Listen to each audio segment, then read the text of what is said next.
Welcome, friends and sweaty senior spies, to another headbanging episode of the Info Hazard Podcast Show. I am your host, David, here joined by my friends Phil and Danny. Hi, guys. How's it going? Hey, gamers. Well, as I said, the senior spies at the FBI are sweating this week as senior officials have been getting polygraph tests to see if they've ever said anything bad about their boss. I don't know. Can you do that, by the way? Is that... I mean, whatever. They're the FBI. They've got guns and stuff. They're allowed to do whatever, but, like, I don't know.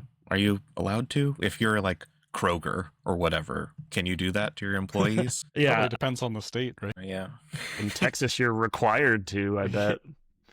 It is one of our sweatier states. That does make sense, and there are like definitely situations for polygraph testing. Isn't polygraph testing super unreliable, though? So there's not actually any situations for it? Well, Yeah, there's court it's admissibility. It's not really admissible in court anymore. Yeah. I mean, also, like, what is the result they're hoping for? It's like, I would think, like, if you have not talked shit about your boss, then you're just not even conscious, right? I don't know. I mean, especially their boss, dude. I mean, yeah, their boss is a real freaking piece of work. So, yeah, I don't know. Leave a comment. If your boss polygraphed you, would it end well? I mean, I expect everyone's talk shit about their boss, except for my employees, because I'm a saint. Exactly. All right, kicking it off for us today, Danny, you've got some breaking news. Take it away. Not that breaking anymore, I guess. But, you know, this week, Trump threatened to revoke Rosie O'Donnell's citizenship, which I feel like may have gotten a little bit lost in the mix because this is just sort of basic Trump stuff these days. But it's pretty fucked up that he's threatening to revoke someone's citizenship, basically over nothing. So the immediate she's not like a naturalized citizen or anything, right? No, like, she is. Yeah. Oh well, she's like your regular citizen. She was born in New York. You know. Okay, right. Like she's not an immigrant, though. Yes, exactly. Yeah. Right, because he's threatened to revoke citizenship for a lot of people, notably New York mayoral candidate Zoran Mandani, progressive darling these days. He's looking into revoking his citizenship. Looking into it. Yeah. In other words, eating a hamburger. Sure. Yeah. I just he said it one time. Recoil at any sort of implication that he's like doing work. For some reason, it just doesn't seem like something he would do. Right, like someone around him is looking into it. Yeah, he's learning and thinking. Care of it. Rosie O'Donnell, like a national treasure, man. Let's not get rid of Rosie O'Donnell. She's the monkey in Tarzan, right? Is she? Mm-hmm. Yeah. Remember, like, the koosh balls? She shot koosh balls on her show. Strong memory from childhood. My mom watched her show a lot. Oh. I mean, that's basically how far this goes back, dude, is our childhood. Because the origin of this dispute is in 2006. So when she was on The View as like one of the hosts or whatever. The View existed in 2006? Yeah, it's been around a long time.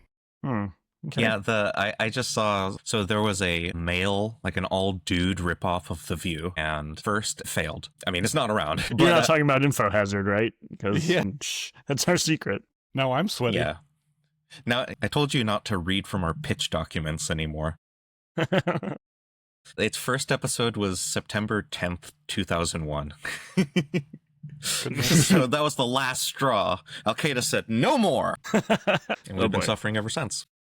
Right. Okay, sorry. So back in 2006, she hit Donald Trump with a foofball?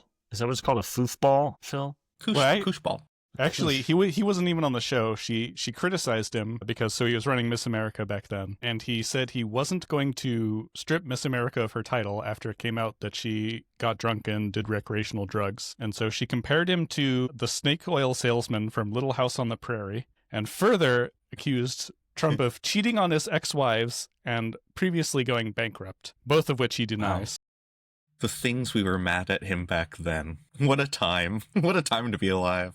So she was talking about this in 2006, though? Yes. Okay. And I forgot how long this guy's been around, you know? Yeah, he's a New York personality for like his whole life, basically, right? Yeah. Thank God at that time we didn't know, you know? Like he was in Home Alone too.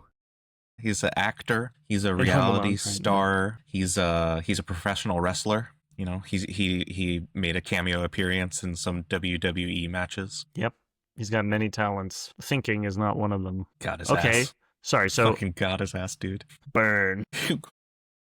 Don't watch out, dude. He's going to revoke our citizenships now that we're criticizing him. Good fucking luck to you, you know? Whatever. I mean, so Dan, this is obviously not going to go anywhere. Really public. If I get my citizenship revoked, it's like get really our views public. up. Make me sympathetic to like Denmark or whatever. Well, yeah. so I like hear a it's good lovely country. this time. Go there instead. So yeah, I mean, this is not going to work, right? So this is just Trump bloviating, right? Yeah, I mean, so he has no power to do this, but like, again, this is the reason I decided to talk about this is one of those things that personally I feel like it should just disqualify you from being president or anyone supporting you when you're president.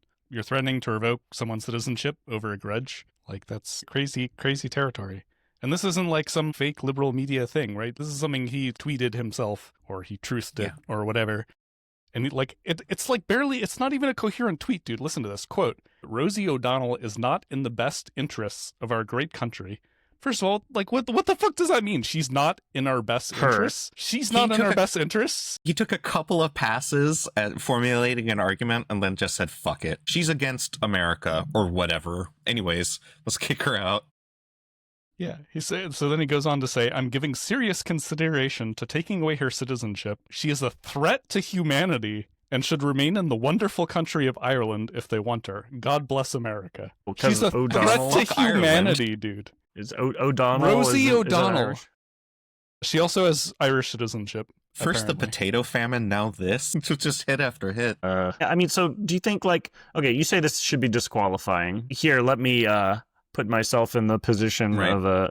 Just add that to the list right there. Right. Yeah, obviously. Kicking out citizens for grudges. Got it. Don't you think he's just obviously bullshitting just to piss people like you and me off? And that is a large part of his appeal to a large group. But like that's like a whole other thing, right? This whole governing by grievance. How can you support someone who does this, right? Like you're saying that's acceptable. You know, I think I would be forgiving of certain grievances. This is such a nonsense grievance. But like, I don't know. It's fine to have a grievance, even as president. It's not fine to like use your power of the presidency to be like, I'm going to try and take away your citizenship. I think you can't even stay in the country because you disagree with me. He's publicly. Not trying to do that. He's trying to piss off you and me. Right? And for people who don't like you and me, pissing off you and me is a good thing. Like, would they agree with that? Like, no matter what he does, though? Like, yeah, if he started putting babies in a blender to, like, irritate us, like, that would irritate me, well, no, right? If he that was would piss me off. If he's genuinely putting babies in a blender, that's one thing. If he's just threatening to put babies in a blender, like that's okay suddenly? I don't... No, I'm not saying it's okay, but... Yeah, but you know, they think it's okay, apparently. Like, they're just willing to excuse this kind of nonsense. Yeah, that's right. I'm not saying that they... Yeah. Those people should, like, screw their head on right. Like, we're on the same team. Some people aren't holding up their end and you know, thinking about who they vote for and thinking about, you know, how that reflects on them and how that's going to harm the future. So shame on them, but get your act together. Like, so if you're okay with him doing it, like, are you okay with, like, future presidents doing it? Like, are you okay with Democratic presidents doing it to, like, Republicans? You just, like, it's only, you don't expect there to be ever another Democrat president because there's not going to be no more elections? Like, what are people thinking? Leave me a comment. I genuinely want to know. How do you excuse this kind of thing? Tell me. So how did we feel when he was threatening to deport Elon? I mean... ebullient, joyful, light in my heart. Right. Though it was still disqualifying. Right, like I don't think he should be doing that. I mean, it's funny because like Elon made him president, so it's like, you know, we laugh so we don't cry. He was already threatening. He was already actively deporting people. It's just that, like, one more on top of the pile, but also it's someone I dislike immensely and someone who richly deserves it. Like that, that's how I feel about it. I feel good about that. Like, I like there being some ironic justice. Maybe that's just a personal flaw. Like, I love the narrative irony of it. But yeah, no, I wish bad things for bad people and good things for good people. So I don't know, fucking sue me.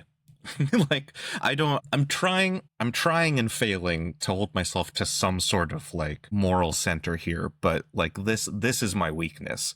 I do like seeing bad people punished. I mean, everyone likes it. The problem is some, you know, people get to like it too much, and it's a really bad way to run a society. Yeah. No, you're right. Yeah. I mean, always the ideal would be him out of office, someone else. I think there's more than enough on the big list over here above kicking people out of the country because they piss you off. I have like pedophile listed 30 times, and then whatever else is on the list. But Unlike yeah, other lists that, are apparently don't exist, so they can't be released. They may or may not have been on the Attorney General's desk. Nobody knows. Yeah, see, you're like talking about like, isn't this disqualifying straw man hypothetical audience? I guess not straw man. This hypothetical. is like this is him. He tweeted it, dude. No. You're like saying, isn't this disqualifying somebody? We've gotten a few comments on our videos. We are reaching somebody out there who's kind of pissed off at the stuff we say, but like, you audience, like, is this disqualifying? I mean, these are the same people who are like, lock her up, get rid of all the pedophiles until they're told not to care about it, and then they're just immediately heel turn and just like, oh, there was Epstein didn't kill himself and there are no Epstein files. They immediately turn because they have no moral principles. Only some of them, dude. Some of them are tough talk from me talking about like how I'm betraying my own moral principles, but still, you get what I'm saying? Alex Jones was weeping, dude, when Trump said he wasn't going to release the list. Crocodile tears. Absolutely not. You have not watched enough Alex Jones if you think he was crying for real. I mean, can you ever watch enough Alex Jones, dude? Is it even possible? The question posed by the great podcast Knowledge Fight, their answer is apparently not. You can just watch it forever. For the rest of us, yeah, no thanks. For the sane, I would recommend against it. All right. So yeah, we'll circle back to this. I got yeah. Well, let's move on and we can circle back. Okay, circling back. I have, I guess, good news, but I'm going to rain on it because that's just how the kind of show this is. California, there's a law that's making excellent progress going through the process. It unanimously passed the California Senate. This bill would ban loud commercials on streaming services. Yay! Hear. Woohoo! That's right. So when you're relaxing to an episode of Downton Abbey and get the Capital One, no hassle, cash back, 3 miles, blah, blah, blah, blah. Cosentyx secukinumab is good. What? I assume it's a medication. Psoriasis medication, I think. Yeah. Oh, yeah. Whatever algorithm is in charge of this is convinced that I have psoriasis and I need Cosentyx secukinumab. So I see a lot of their commercials. I tell this to people and they always give me that look. Audience, are you taking Cosentyx secukinumab? Do you Leave a have comment. Mild to medium rheumatoid arthritis? But are you the advertising executive who came up with this ad and you're just creaming yourself right now that it's, being repeated secondhand? Yes. Yeah. Yeah. Wait. No, that reminds me. We forgot to do it last episode, but don't buy this, audience. Don't buy Cosentyx secukinumab. Now, all right, advertisers, if you don't want to see any more messages like this, you'll leave $500 Venmo. In unnumbered non-consecutively numbered bills. Unnumbered. Digital bills. Leave it in ETH. Yeah. Yeah. So clock's ticking. Yeah, we're trying to sell out here. Like, where are the takers? I think we can all agree that it's really annoying when loud commercials come on while you're streaming something, right? Good. Taking an annoying thing and making it illegal. Why does there have to be a law like this to begin with, though? So in 4000 BC, Hammurabi created the first legal code. No, I mean, this is why all laws exist. Like you wouldn't think you'd have to tell someone not to murder, but here we are. Murders abound, and there are laws against it and punishments. One person, a fit of rage, might murder someone else. A small number of people might gang up and rob a house. But like a large company, obviously they're doing their metrics and they see that when they turn up the volume, people are more likely to click on their ads. They do studies on this. They know it's annoying. There are dozens of people collectively making the decision, and there are engineers who implement it. Like, they have put it through legal, probably to make sure that it is legal, and then they go ahead and do this. So to me, it's like, why is it that large groups of people are collectively abusing their customers? There's a lot of theories about this kind of stuff, right? Like diffusion of responsibility. I'm only just implementing this one little bit that detects if someone's not paying attention, and the other people are the ones who write the volume increasing code. that sort of thing. I'm just making this insecticide. I don't know what happens to it. Everyone is only a little bit of a dick individually. They can ignore the fact that as a group, they're just being massive dicks. Here's another question: is like, what makes this instance of this so special, or like, why should this be illegal? It's like, okay, a company is being dicks to their customers. Lots of companies are dicks to their customers, and we don't like on a case by case basis make it illegal. So like, why should this be illegal? Well, people don't like it. Well, I don't like how. I mean, that's the base reason why like things are illegal, right? Is enough people dislike it enough to make it illegal. If you need to establish damages, the only damages you need to find is people find it annoying, and there's really no one to fight for it. Like in terms of political will, it's like these companies don't care that much. I mean, we're not barring. No one's being barred from advertising. I think they're fighting it. Tweak. Well, I think they're fighting it. I'm sure someone's fighting it, but like they're not going to fight it that hard. I don't think. I mean, the Senate passed the thing. Yeah, that's right. Yeah, they might see that it's a losing battle and it's bad publicity to be fighting it tooth and nail. I guess it hasn't stopped Monsanto or whatever.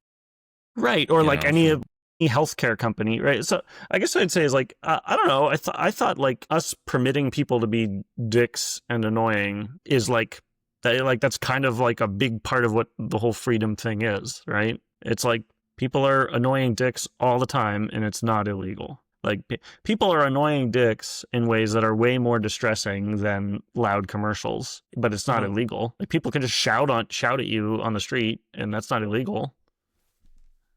Like if they're not threatening you, to be fair. Yeah, if they're not threatening you, but right. I guess in the more extreme free speech version of this, if someone is restricted from saying hateful things, that same restriction can come around and be used to restrict other kinds of speech. That can affect everyone. This is it feels like fairly restricted kind of thing.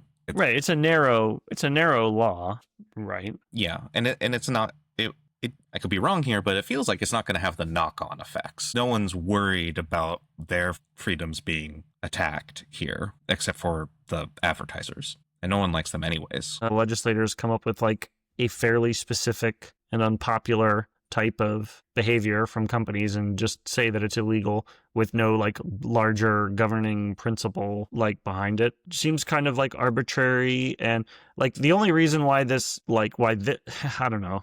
It's like only as arbitrary as representative democracy. We elect leaders to make laws for the public good. Right. This is just such a slam dunk. You've got to admit, when you found this, you had to have thought like, wow, great. What a great idea. Get rid of this thing that I hate. Yeah. No, I mean, kind of. Your contrarian is just churning up. You're like, oh, I'm going to find a way. Right. No, I mean, I did actually have a couple like hesitations right off. So like in my hometown of Glendale, they passed a law to ban polystyrene packaging, and they didn't have the right enforcement mechanism, and they didn't have the right education. And like, I think there is some like theoretical fine that is nothing, that is like less than a slap on the wrist. And so the effect of it appears to be that some businesses found out about it and bought different plasticware. Other businesses have ignored repeated notifications that they are breaking the law and not been punished.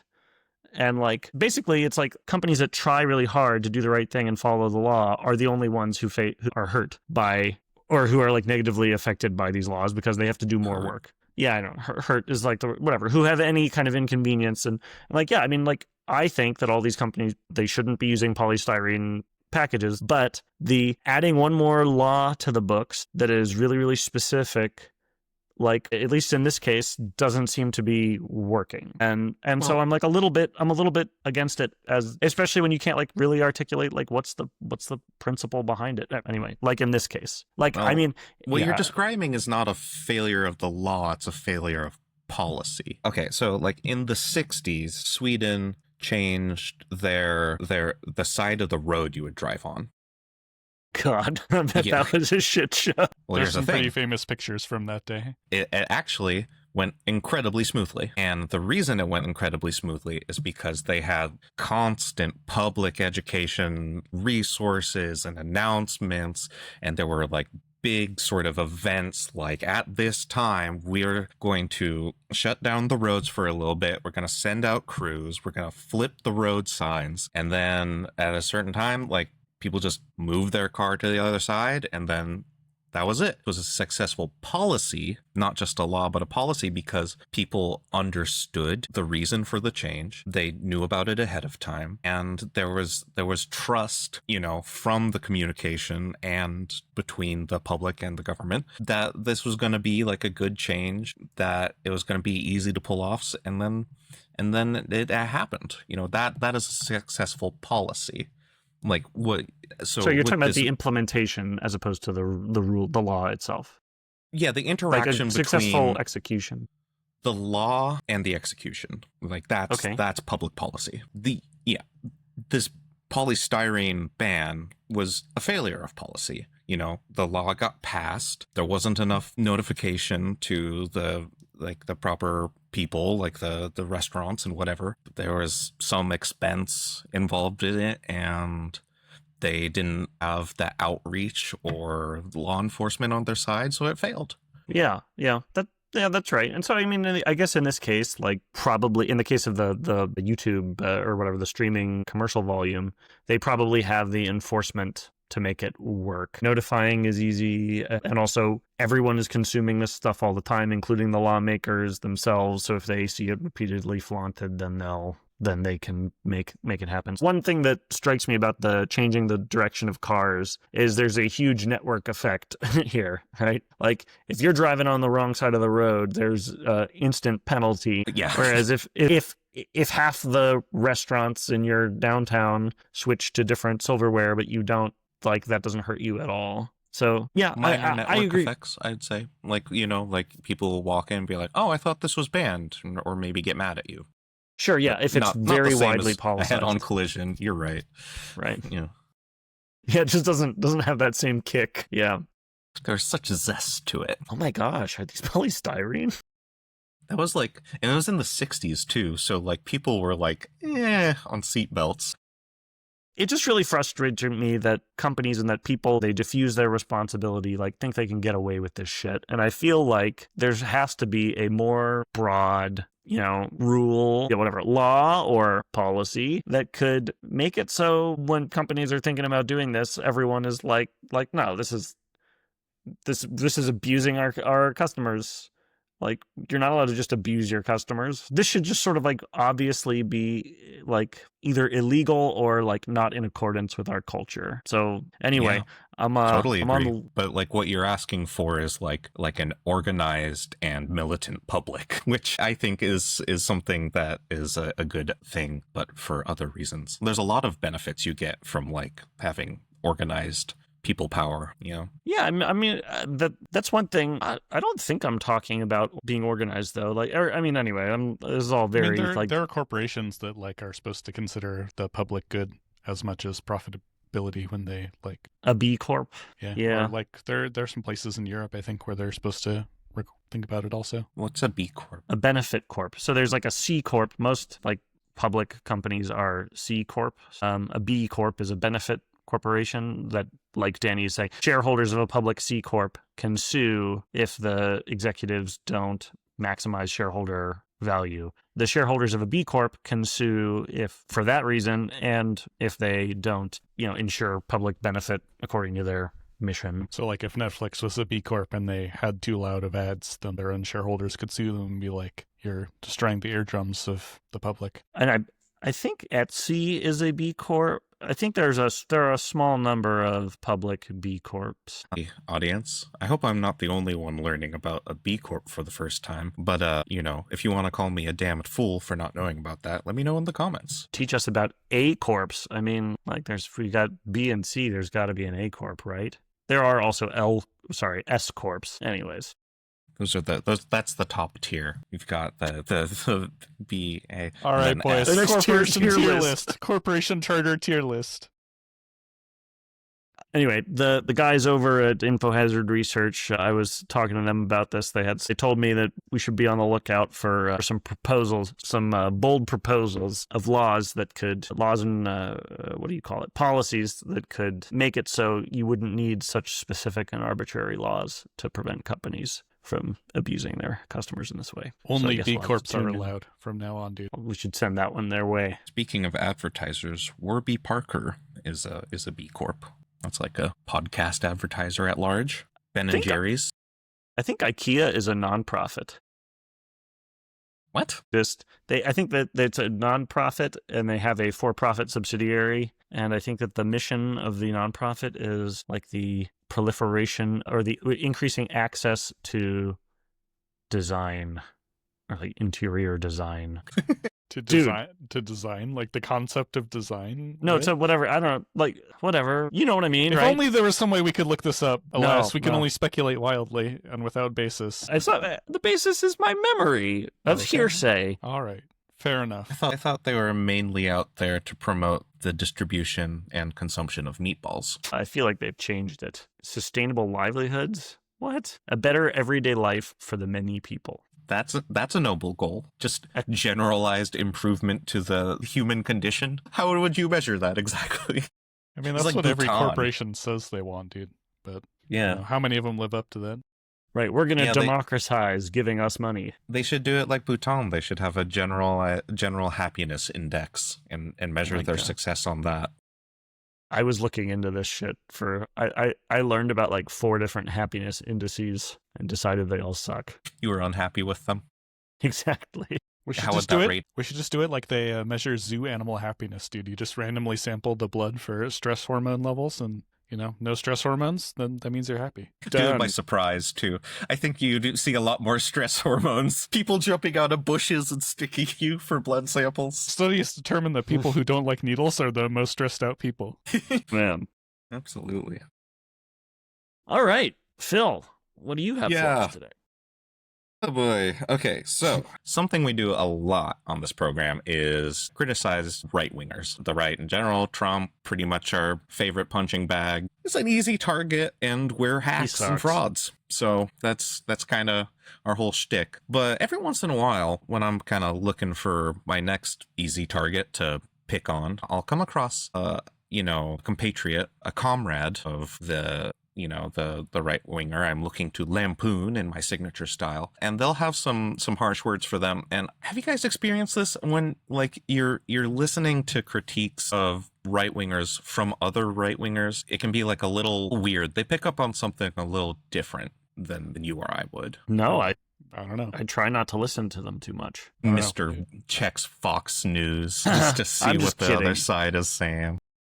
I mean, to me, like, the epitome of this is Brett Baer on Fox News. Like, whenever Trump does something, like, super duper unhinged, and he's just like, I mean, so, like on election night 2020, just like, and so, statistician, pollster guy who's counted, like, the votes. When you say that he lost in Georgia, you mean that, like, he really, really got less votes than the other guy. And so, like, when Trump says that he won in Georgia, but you're saying, anyway, so it's just like, they just, like, avoid saying the, like, very obvious thing that they're implying, right. But they, like, anyway. A lot of kind of daintily stepping around the issue, kind of avoiding critique. Yeah. But like, they get there. Like, on the tariffs, they got there. They do criticize, like, on things with the tariffs, but they come to it with, like, a little bit of a different angle than I would, and I find it kind of strange. My basic thesis for this, and I don't know how well it holds up, is I don't know what the fuck these people even want, and I don't think they do either. Whatever Trump wants this week. I don't know. I mean, so the Republican Party is a coalition of interests, like any political group. You've got your conservatives and libertarians who want things like reducing the deficit, and sometimes you need money for things, and that comes into conflict with people who want to, like, say, implement a white ethno-state, like that might cost some money. Got to spend some on, like, troops and, like, getting people out of the country, spend $40 billion on ICE. I thought it was 30 billion. A gay Republican, a log cabin Republican, you might find yourself coming into conflict with Republicans who want to remove LGBTQ people from public life. So these conflicts come up. And we've gone over one of the bigger splits. We went over the Musk divorce. And that was like kind of a combination of a few of the things I seen. Like it was like the ideological split, right? Like Trump doesn't really care about spending. Musk seems to be like really feel the need to cut down on the spending, or at least publicly align himself with that goal, and is disappointed when, spending increases. He cares about safety net spending, space program, privatization spending. He's a business guy, and like they think in very simple terms. He wants number to go down so his number can go up. I've got a clip here that started this whole thing off. It's from a comedian. You guys know Shane Gillis? Hell yeah.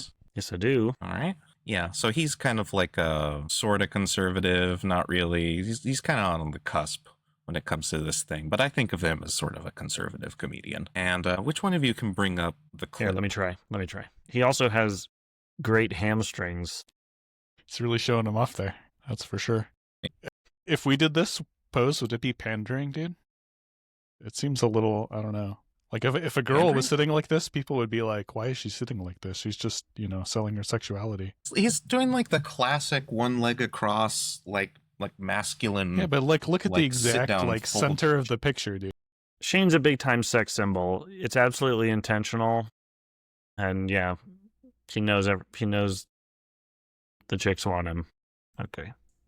I'll tell you what, I'm also back on my live shit. What's up? I watched just a video today of, it was at the UFC when Trump's cabinet was there, and they do that thing where the camera gets in front of you. Every single one of them was like, Trump's cab? all the rooms. It genuinely pissed me off. They're drinking that Zucker juice, bros. Are they all the bros now? They're the bros now. They're all acting bros out. They are on T. You can't be a Repub after you see this. Really? Yeah, that's made that eat. These are the bros. Mark Ingram being funny. Say. Deion Dawkins, beast. Yeah. Licks his wife's face. Nice. Beast. Awesome. Now, RFK keeps it classy. Yeah, he This is how does. politicians should do it. Yeah, true. Here's the head of the FBI. Cash Patel. Gabs. Hey, who's that vote? Rubio. That's Rubio. He's allegedly on T. You can't have our cabinet doing that. No, they can't. You got to keep the cabinet locked away, dude. Maybe we should all take a step back, man. Everyone needs to Get that chill. in the fucking... Those guys aren't as cool as they think. No. Right.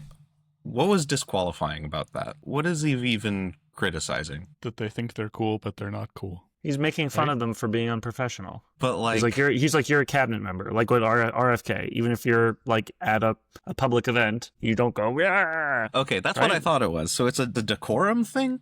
We're way past that. That's so far in the. I like that's such a disqualifying thing for me. Like to think that this is the step we've taken out of the realm of decorum. But also like all of these monsters, like that's the thing you're mad at them for. Like it's just baffling to me. I mean, I think that Shane Gillis makes fun of people for things that.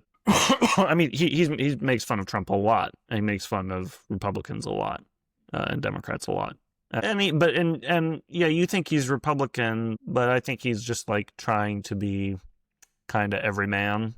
And yeah, I mean, every man doesn't worry too much about policies and doesn't care that much about what's going on in Washington, but they can look at how a person carries themselves and say that's not the way to do it. But yeah, he doesn't get into the policies, probably because when he does, his audience's eyes glaze over and they Not click like away. our sophisticated audience. You're all beautiful and intelligent for listening this long. A few audience kisses. Mwah. Yeah, I mean, I can attest to this. It's not easy to actually talk about like policies. Like comedy audiences are not generally there to be lectured to and to learn.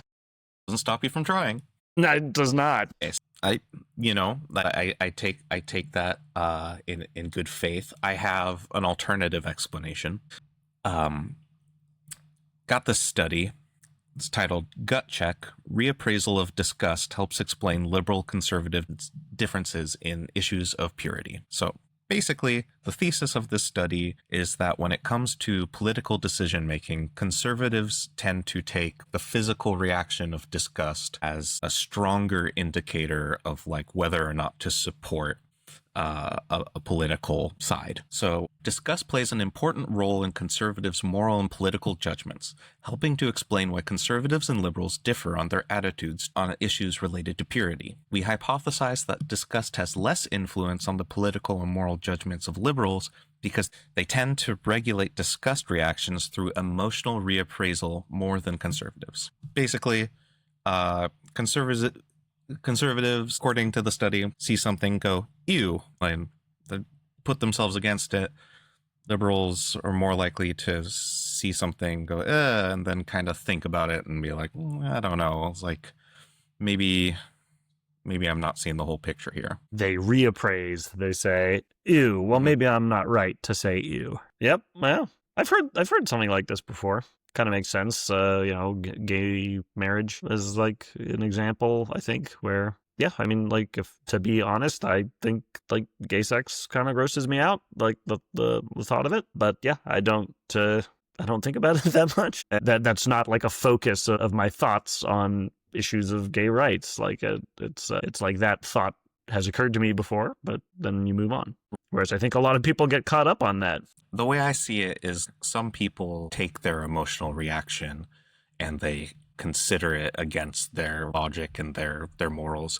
And some people are fucking stupid and they just go, they react and they move on. Their policy analysis goes as deep as, ew. Yeah, basically. Ew, no. What was that, Danny? I was going to say, it's the difference between I don't like gay sex, so I don't have any, and I don't like gay sex, so no one can have any. Well said. Let's get like a little bit more conservative and a little bit more policy related. So I've got a clip here from Joe Rogan and fellow famous podcaster Joe Rogan. You're invited on the show anytime you want, Joe. I'm not sure we have 3 hours to hang with you though. You know, maybe we'll pass it along. Maybe see if you want to come on, maybe we can get Duncan Trussell on. See what he's up to these days. I don't know who the hell that is. He's just a funnier comedian. He's in like the Joe Rogan universe. Ooh. Yeah, Joe's not coming on the show now, dude. After that, brutal insult. Damn. No. Yeah, but we are looking to sell out. So Joe, if you want to That's what I'm saying, yeah. Yeah. What am I? Or Spotify. Yeah. If Spotify wants to offer us $1 billion to exclusively be on Spotify. Cut the part out where I had like morals and moral quandaries about that. Just get to the K-ish. We were told there would be there's two things that are insane. One is the targeting of migrant workers, not cartel members, not gang members, not drug dealers, just construction workers showing up in construction sites, raiding them, gardeners. Yeah. Like, really? So this goes into the category of conservative critiques that I like to call, well, I wanted that and I voted for that, and I know you've been saying you wanted to do that this whole time, but I didn't mean like that. Ugh. You know, this is Joe Rogan reacting to the mass deportations that Trump promised all throughout the campaign, and then they started happening, and then lo and behold, our friends and neighbors were always promised to get deported, and it's terrible, actually, in practice. ICE isn't going after the cartel members because they have guns, so they're just going after people at Home Depot. So what you're saying is the immigrants should all arm themselves. Nothing's more American than that, right? Look, man, if there's someone coming to like throw you in a truck and they don't have a government ID and they've got weapons, no matter who they told you they were.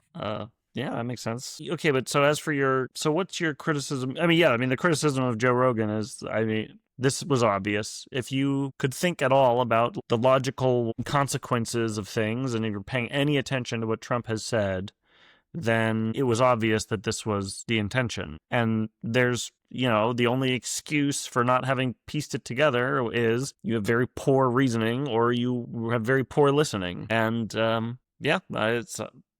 very disappointed in my countrymen for their poor listening and poor reasoning.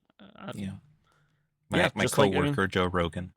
Fellow famous podcast host. So the first one is people not thinking beyond their first reaction. And this one is not thinking through on the consequences of their actions. So we got a duo of ignorance. Let's see if we can up the ignorance. By the way, at least I would put both of these people who you've shown into the swing category. These are neither of these people are what I would call conservatives or They're conservative Republicans. compared to us. Conservative compared to us, but these are probably swing voters. These were both, I would guess, winnable by Democrats.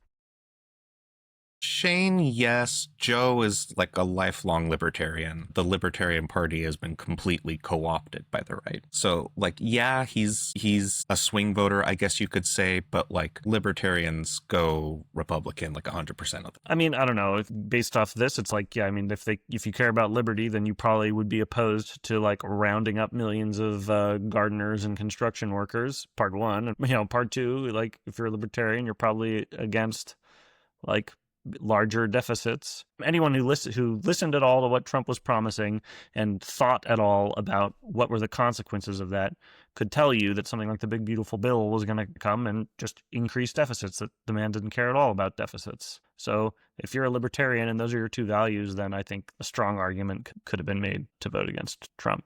And I don't know. I think that here we he are. could have been one. Kamala, find the time to get on his show, right?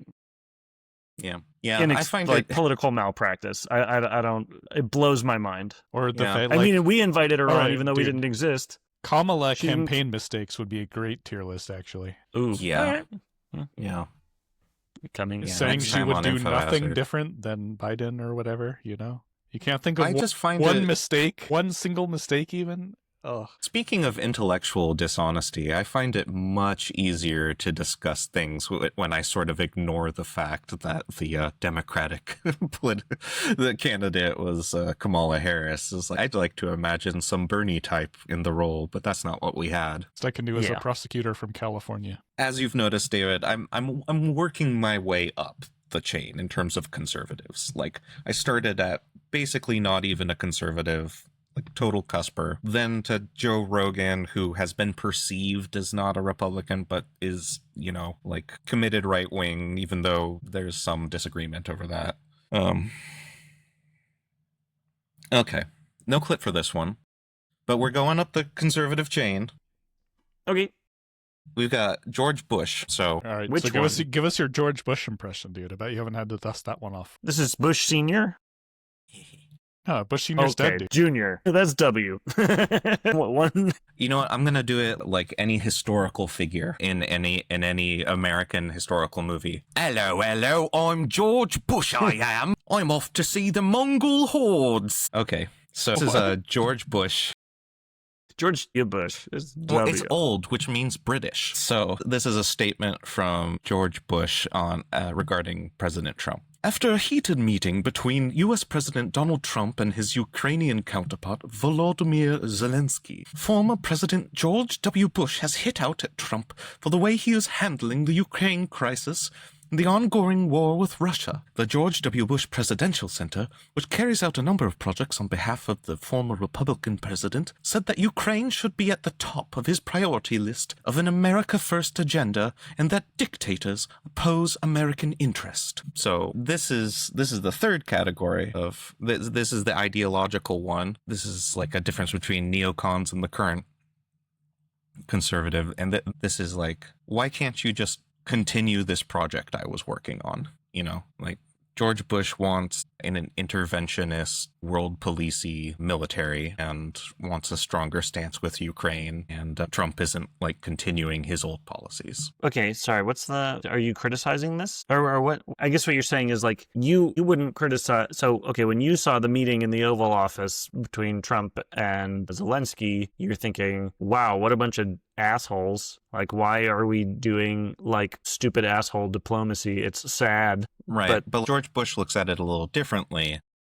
Right. He's invested in his own sort of legacy and project of American power, like global hegemony, where I would be sympathetic with Ukraine for different reasons, like their getting stomped on. Even people who see a moral reason might argue for those things from a self-interest. They'll make the self-interest argument. It's very common for like the moral thing and the self-interested thing to be aligned, especially when like the person who you're arguing to suffers from great stupidity. So yeah, I would guess W also thinks that supporting Ukraine is the moral thing to do. But he's just arguing from self-interest also. Like, I mean, he just thinks that it's more persuasive in our culture of greed. Very charitable of you, George W. Bush.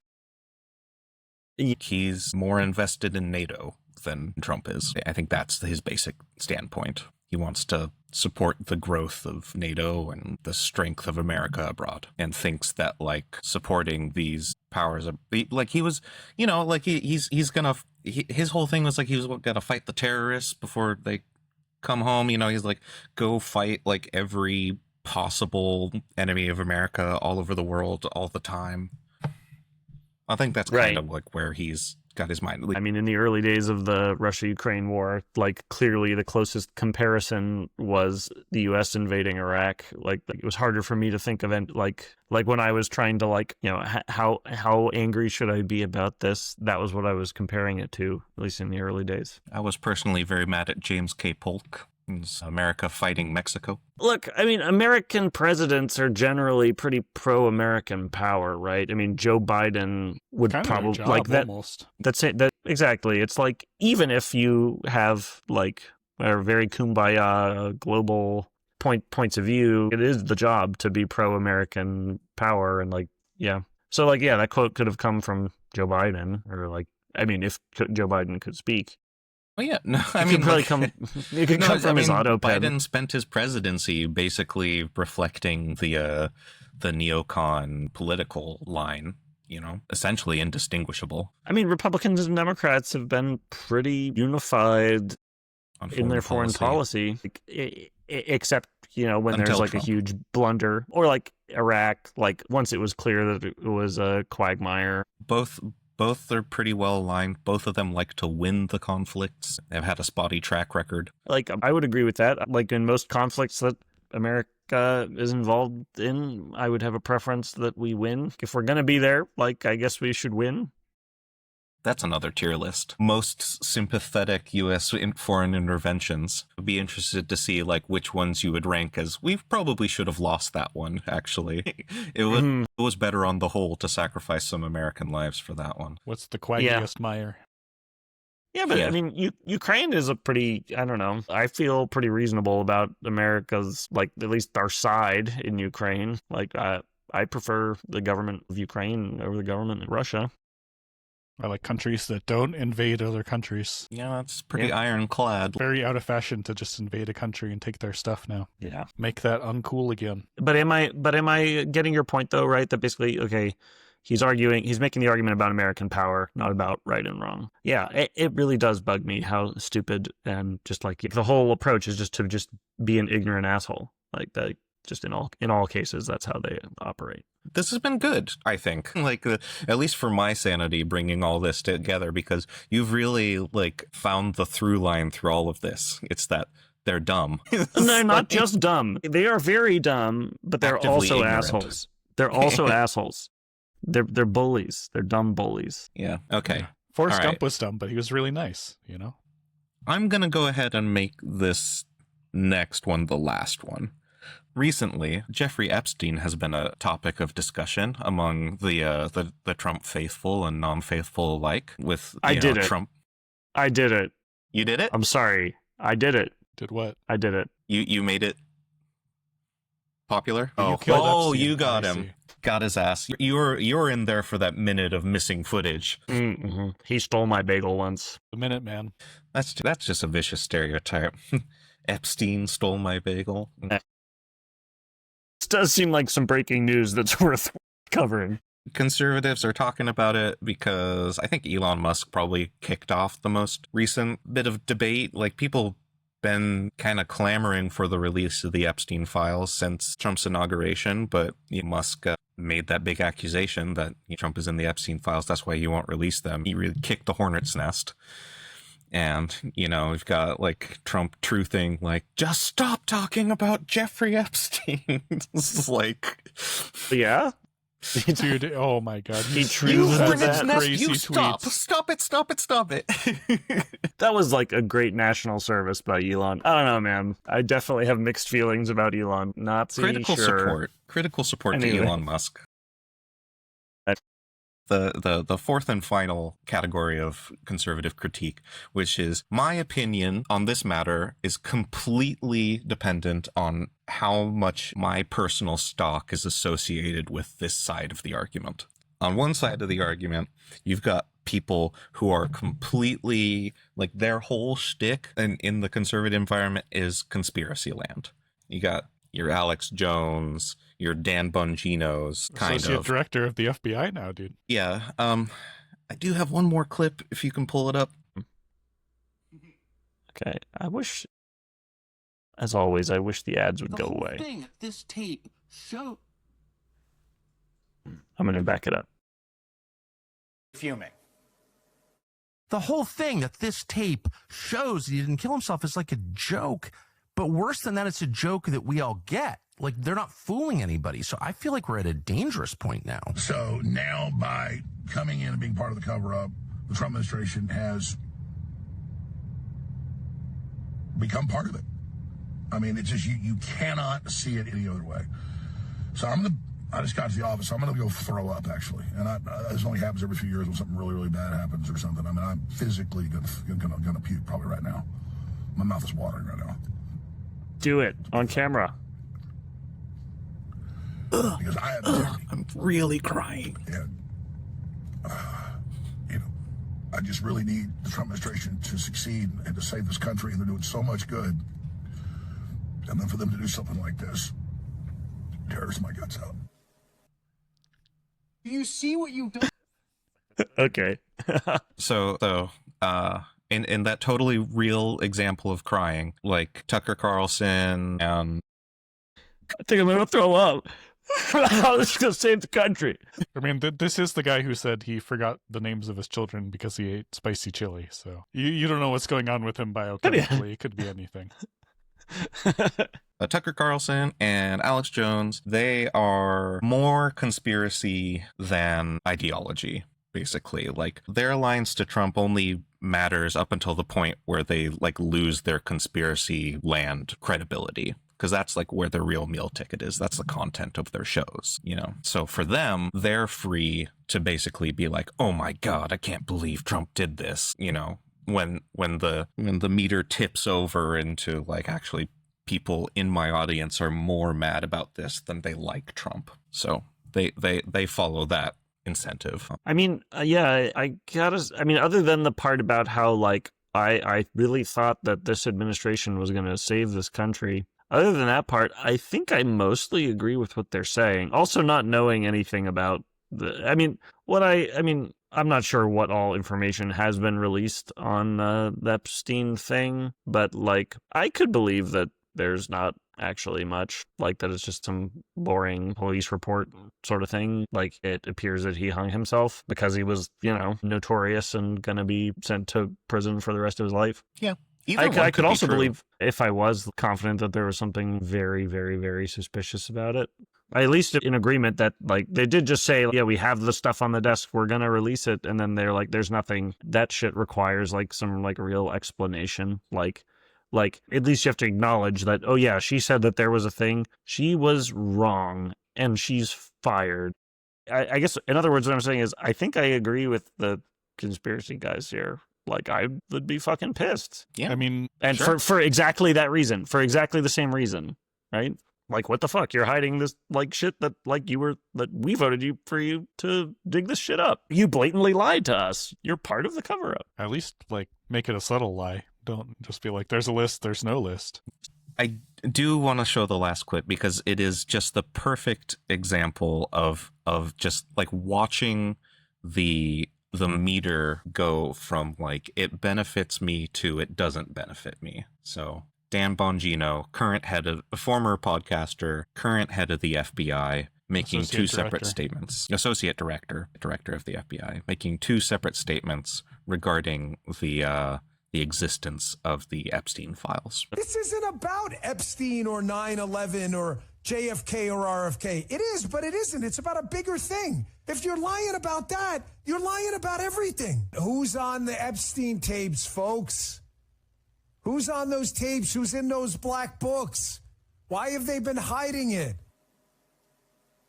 Good question, Dan Bongino. That was back in February. And here is Dan Bongino just 2 months later, now installed as Trump's second in command at the FBI. You know a suicide when you see one, and that's what that was. He killed himself. You want me to? I've seen the whole file. He killed himself. Damn, that's some sick criminal investigation technique right there, dude. You know a suicide when you see one. Just like pornography. Apparently. So that video we just saw. So that's you're witnessing like a man going from Alex Jones land and then getting a job in the Trump administration and then just turning on a dime because he never had that conviction. It just mattered more to his money to like have a certain opinion at different times. That's why you can trust us, because we don't get paid, so we're free of external influence. Yep. It's a trustworthy nonprofit we are. No comment. Okay. Crickets. Well, I don't know. I just does anyone want to like gloat, watching the weasels squirm? Yeah, no, I'm trying to understand what happened there. I mean, so to me, I guess I didn't follow everything he said in the first video. He was saying that, he was talking about the suicide, right? Uh-huh. He's saying like if the government knows, like if there is a minute of missing video and then yeah, maybe he was murdered and like maybe that kind of thing. Then and if you won't even like tell the truth about that as like the person who possesses the whole file, right? Then like you're obviously not trustworthy. So yeah, that makes sense. And then he sits there. Yeah, he looked pretty uncomfortable in that interview. You think there was someone like right off camera pointing a gun right at him, dude? Like, it was definitely a suicide, and Bill Gates is not pointing a semi-automatic at my head right now. No, surely Bill Gates has a guy for that, dude. I don't think he does it personally. It's a very common name, Bill Gates. He gets George Soros to do it. Okay, if you ignore how uncomfortable he looked and just say, okay, it's also consistent with someone who has access to that file and read it and was like, damn. There is nothing here. Let's put a nail in this coffin. Wow. Well, thanks, guys. I learned a lot. It's been another great episode. And thank you, viewers and listeners. Leave a comment. And we'll talk to you next week. Bye. Cheerio from foggy Rome town. Hello, I'm Julius Caesar, I am. Cheerio, me legates. Live long and prosper. The Force will be with you. Star Trek isn't history, and Star Wars is not Star Trek. A long time. Yeah, a long time ago. But Star Trek isn't. That's the future. No, but aliens have British accents too. It's not just Romans. Okay. Hello, I'm aliens. Vulcan. I am. Wingardium Leviosa. Anyway. That made about as much sense as whatever the fuck is going on with the Epstein shit.